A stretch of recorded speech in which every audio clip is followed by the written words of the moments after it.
Hi everyone, welcome to my Personal Finances PodCat, episode 13, where I'm going to interview Adrian, who is a serial entrepreneur.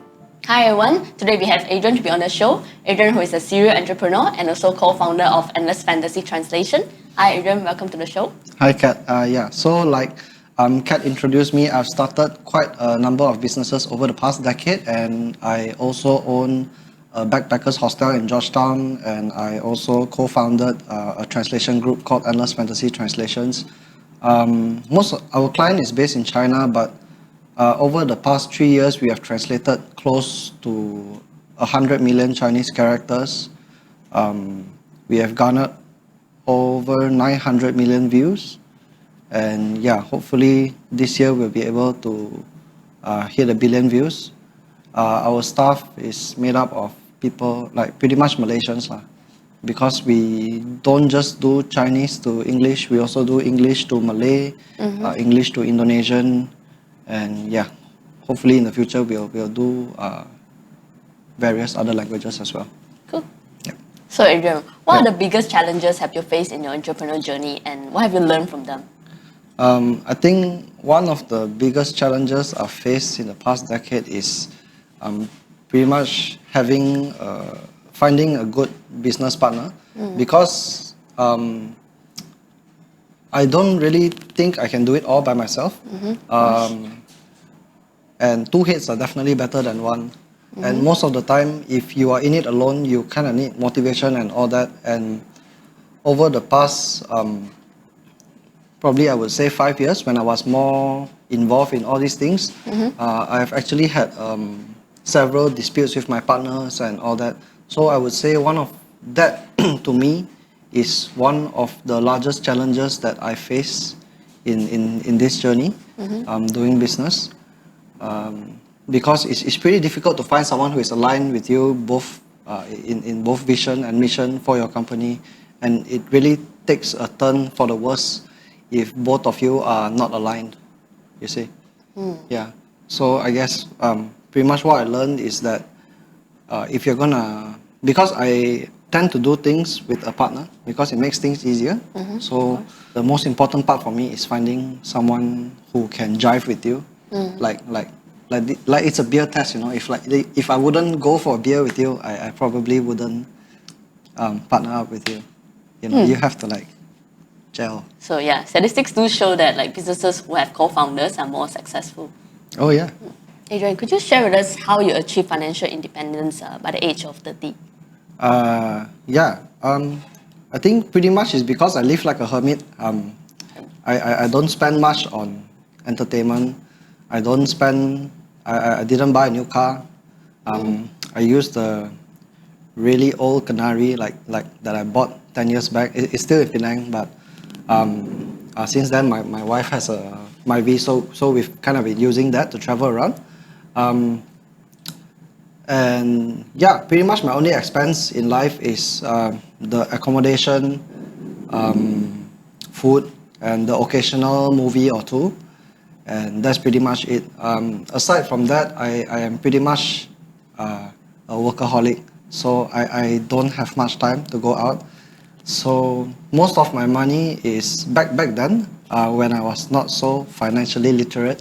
I would dump almost all my money in FD all the time, and every month when it's time to collect the interest, I'll be very happy.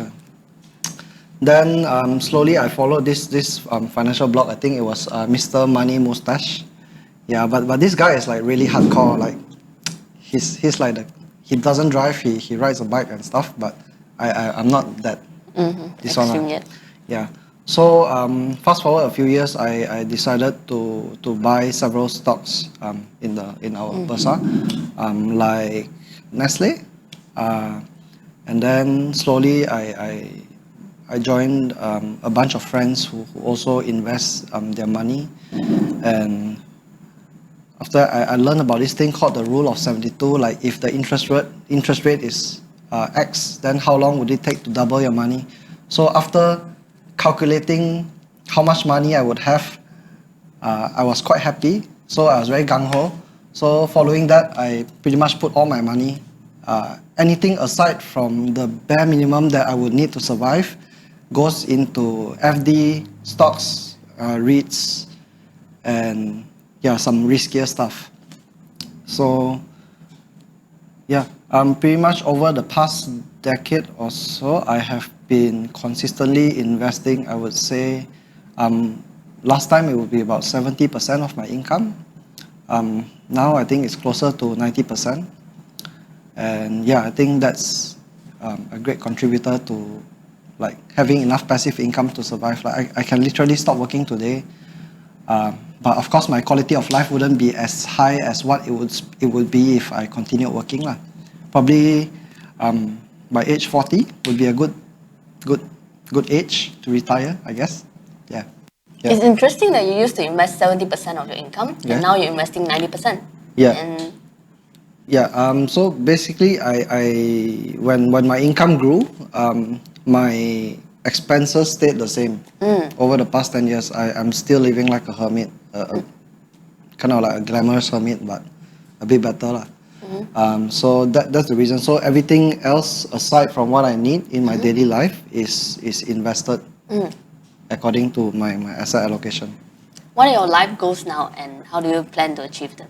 I think right now the latest one would be to actually get a house, and get it down to zero as fast as possible. Probably I will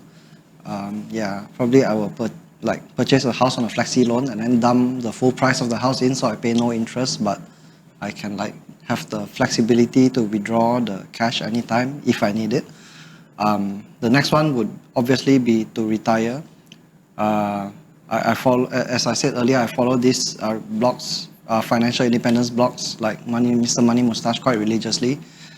So hopefully with that, I will be able to comfortably retire at 40 and pursue my passion.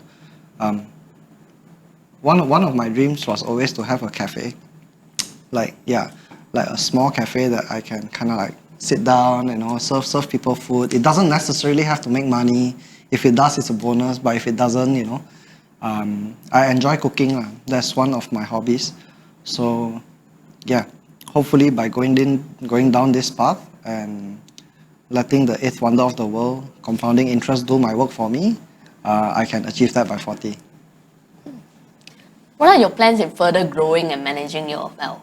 Yeah, I think as far as further managing my wealth goes, I will continue down the asset allocation strategy that I have. It's actually something I picked up from this site, MyPF, because I think in investing you kind of need some discipline. So like my current one is like 20% FD, almost 60% is in M-REITs, S-REITs, and blue chip dividend stocks in Bursa.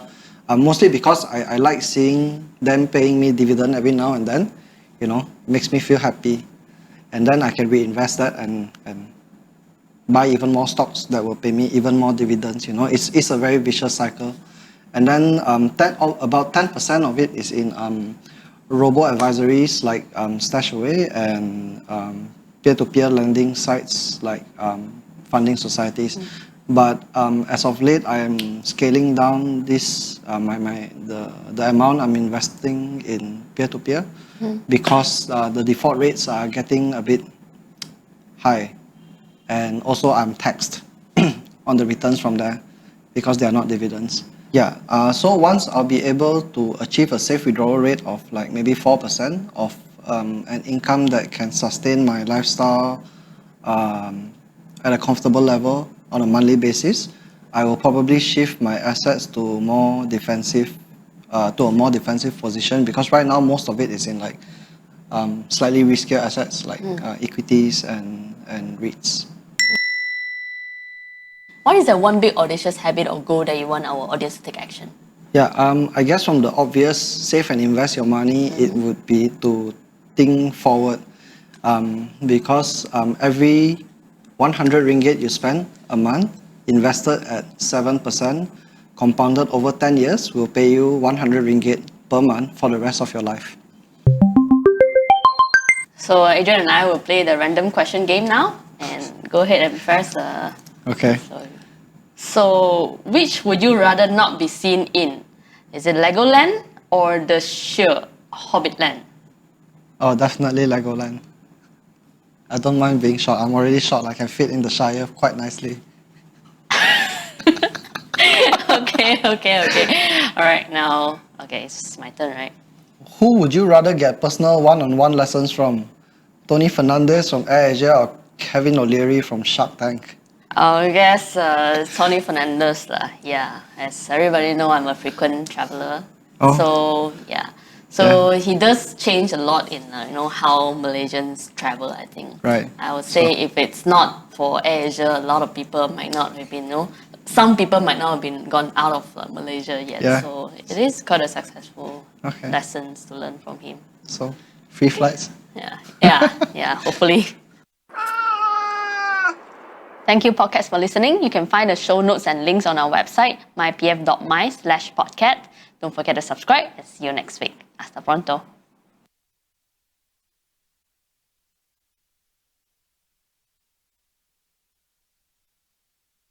Question 2B, take 1. Blah, blah, blah. It's in...